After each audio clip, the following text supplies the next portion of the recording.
जब तक भी खाक हो जाएगी।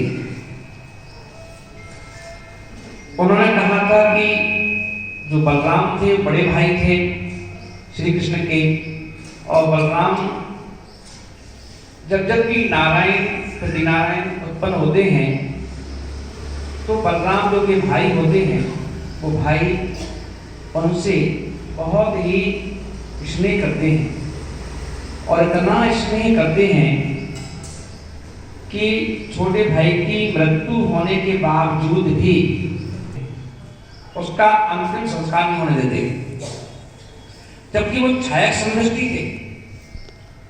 तो ये सारा व्याख्यान नेमिनाथ भगवान ने पहले कह दिया था। पर अब देखें कि जो भाषा है, भाषा का असर तो हम पर होता है, पर ही भाषा का होता है, अच्छी भाषा का नहीं होता। यदि आप किसी को जोर से चिल्ला के गाली बंद तो यहाँ दौड़ना मत, यहाँ बैठ जा करके, तो आप देखेंगे उस व्यक्ति को वो बात नहीं भूलेगा नहीं। और उन्हें बड़े प्यार से कहूँ ना, मनोज जी यहाँ बैठ जाओ, तो बैठ ना। तो हमारे जो वीतरागी भगवान हैं उन्होंने कभी भी तीखी भाषा का उपयोग नहीं किया, तीखी भाषा का उपयोग नहीं किया। उन्होंने क्या किया, हमेशा दिव्य देशना जो होती है वो शास्त्र की भाषा है, वो ऐसी बिल्कुल मीठी भाषा में होती है कि जो मान जाए ठीक है, और नहीं तो भाई जैसी तुम्हारी मति वैसी तुम्हारी गति। और यही कारण है कि जनवाणी के एक एक शब्द को आचार्यों ने क्या कहा है, देशना रुचि। बोले कि प्रवचन सुनने से क्या होता है। अब कई लोगों को नहीं मालूम प्रवचन सुनने से क्या होता है।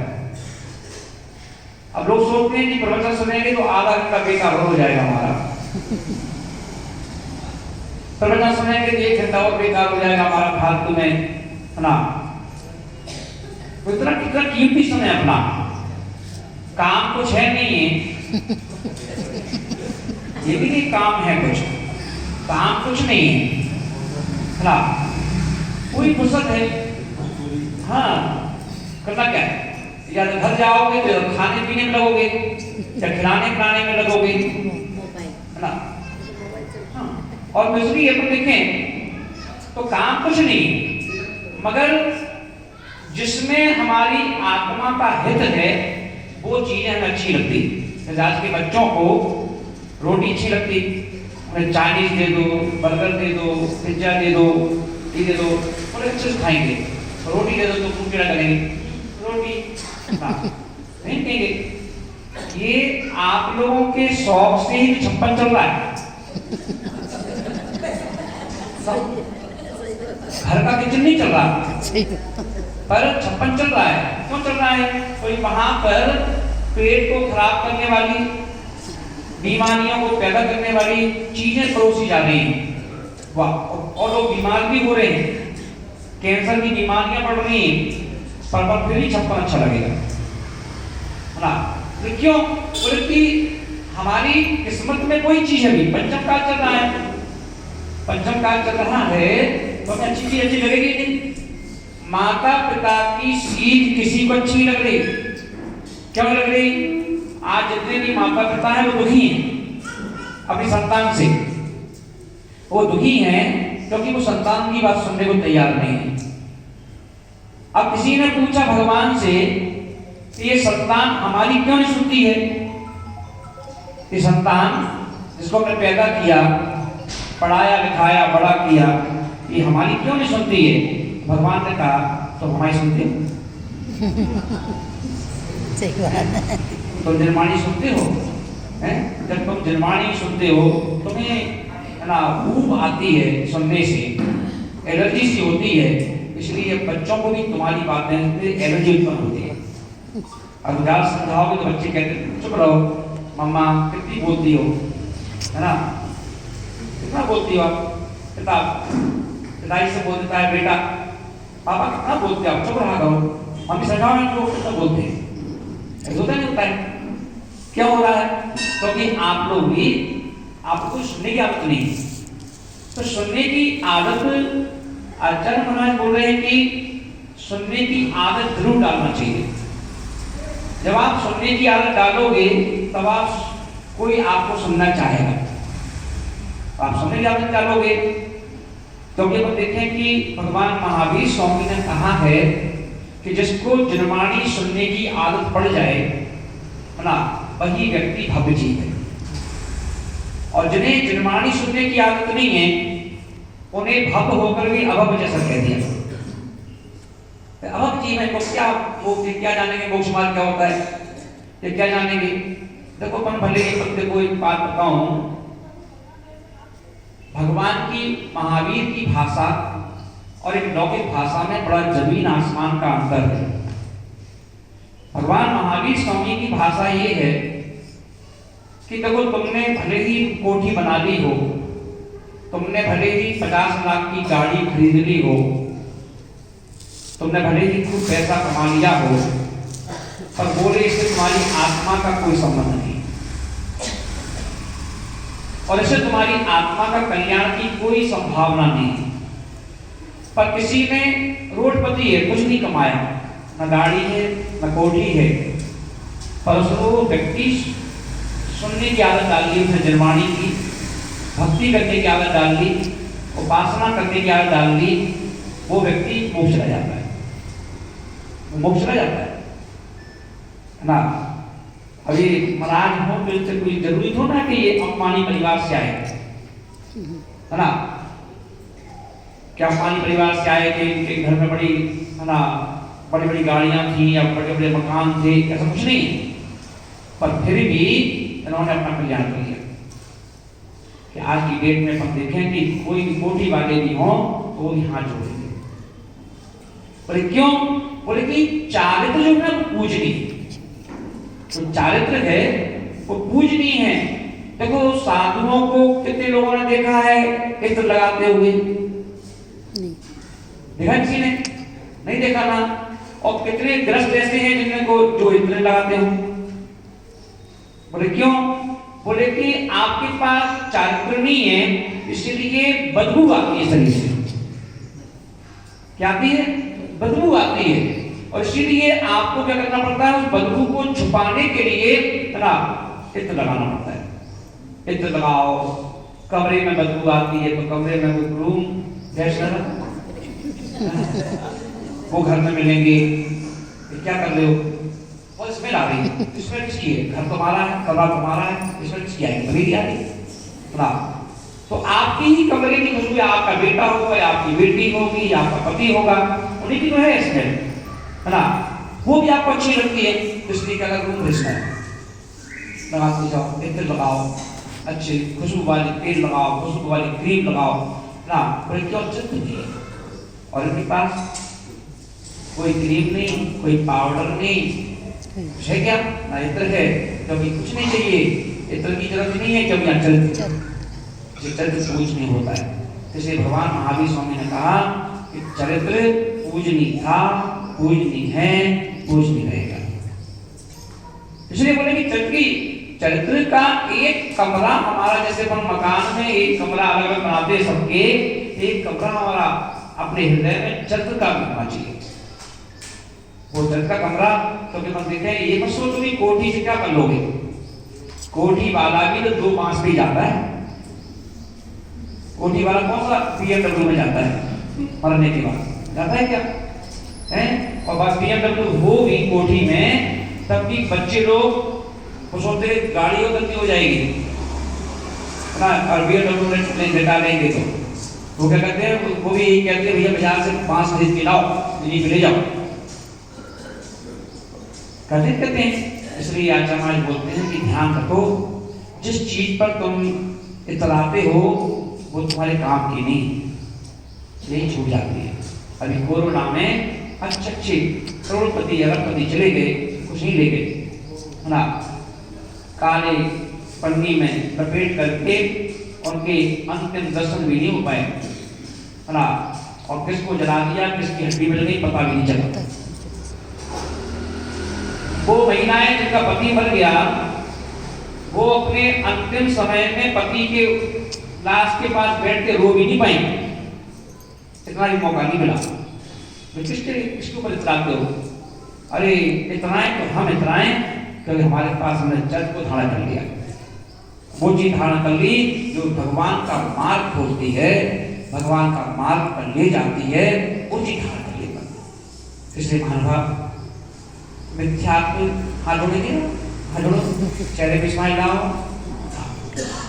तो जर्मानी सुन रहे पर अब मूवी देखते हो, सीरियल देखते हो तो मुस्कुरा मुस्कुरा करके, और जर्मानी सुनोगे तो मुंह बना करके। तो देखेंगे तो वहां पर मिथ्यात्व, अपने मिथ्यात्व की चर्चा की गई। अगर हम लोगों ने किसी भाव में युग में यहां नहीं बैठे होते, मोक्ष हो गया होता, पर हमने एक बहुत बड़ी गलती की कि हमने अपने जीवन में सम्यक दर्शन को धारण नहीं किया।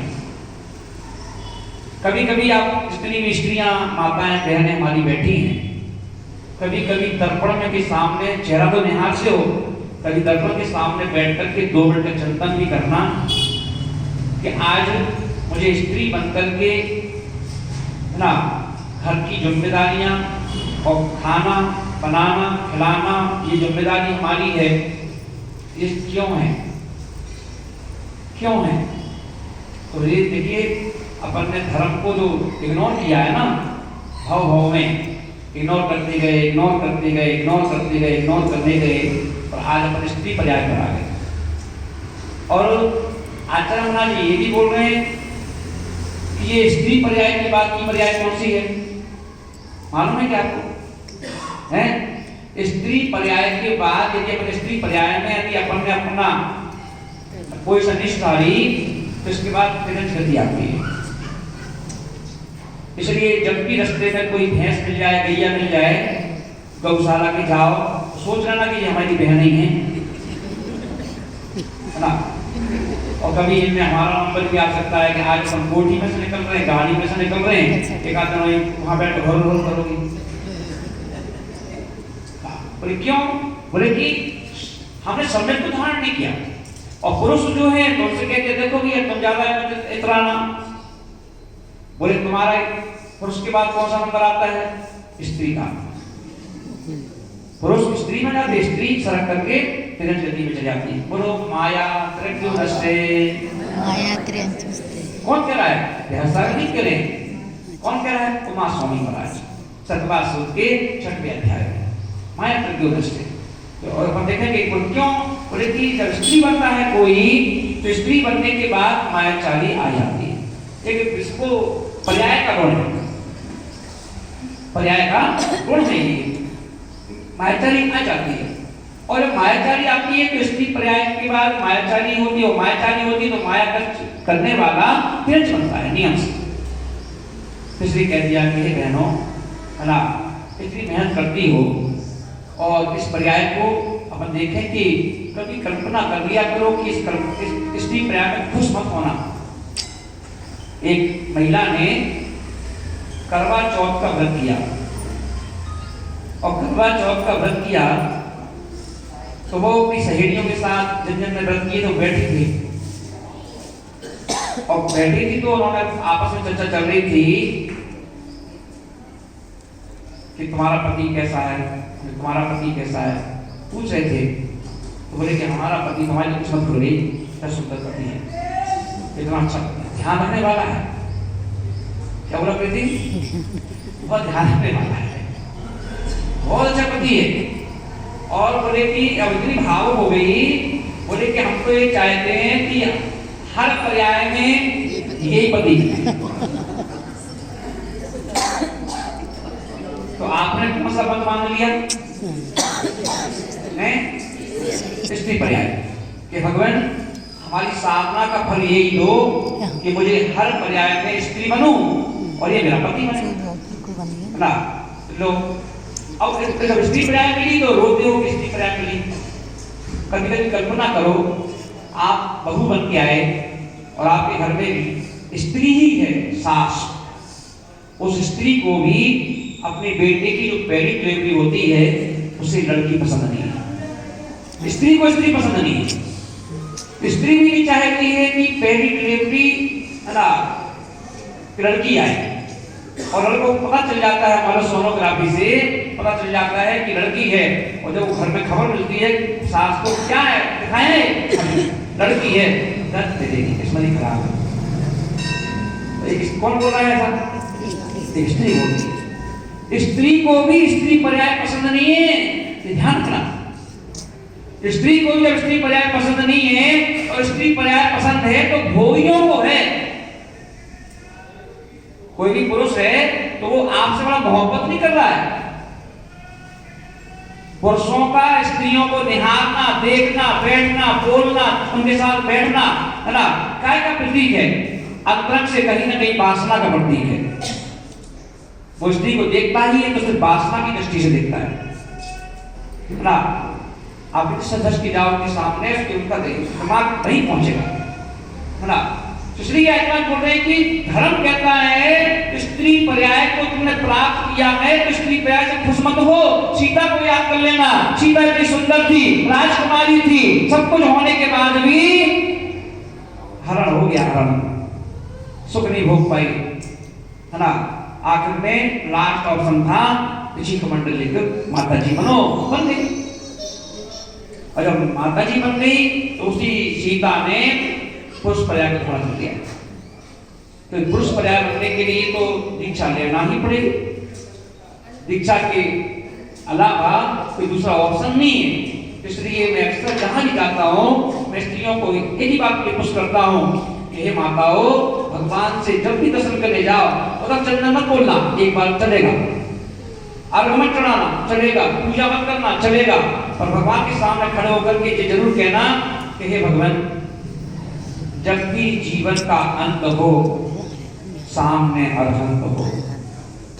जब भी जीवन का अंत हो सामने अरहंत हो। दिगंबर भेष का पंथ हो, दिगंबर भेष का पंथ हो, और गुरुवर जी निकट हो, उनके चरणों में समाधि मरण हो। समाधि की भावना बनाते रहो। सही भावना। देखिए एक चीज अभी मैं आवाज लगाते थे, आवाज बेचने का तरीका था उनका, यहाँ तो हो सकता है यहाँ नहीं करते होंगे, तो वही बात बोलते थे, देव ना नेव देख तो देव,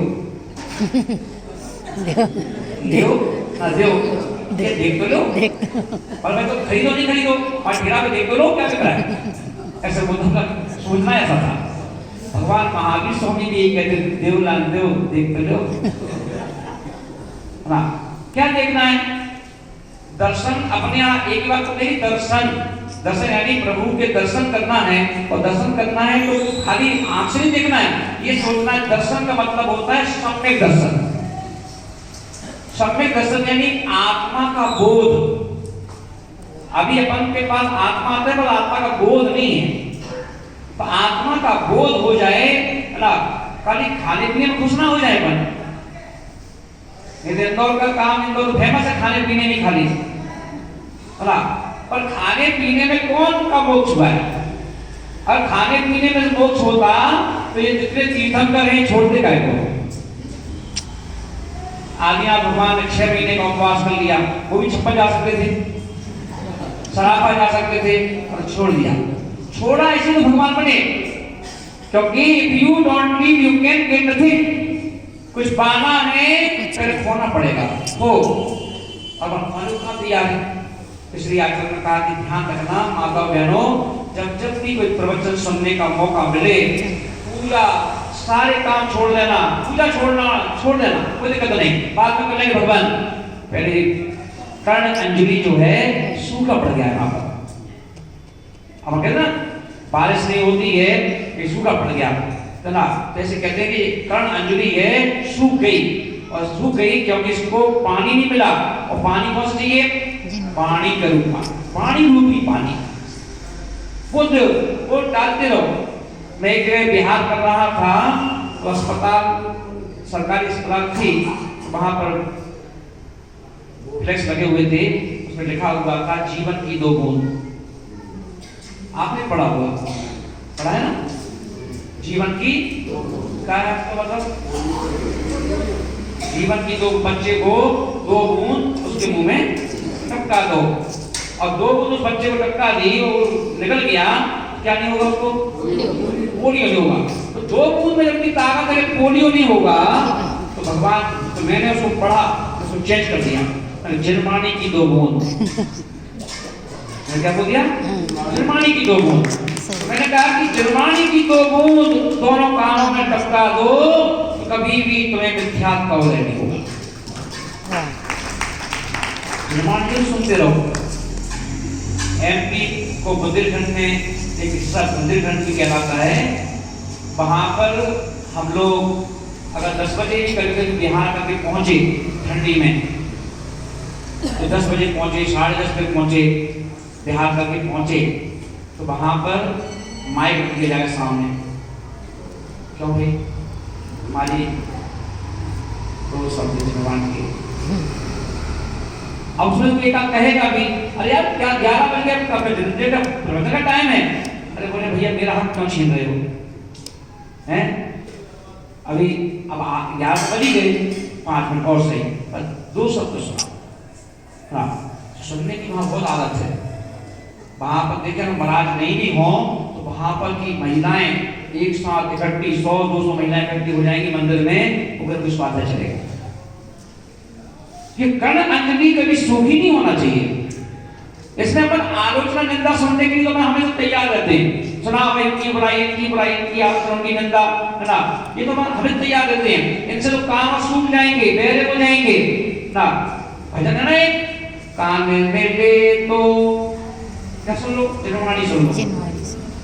बुराइयां तो बहुत सुनी है, अनंत काल सुनते सुनते आएंगे, जिनवाणी सुनो, जिससे क्या हो जाए, हमारा हित हो जाए, कल्याण हो जाए आत्मा का।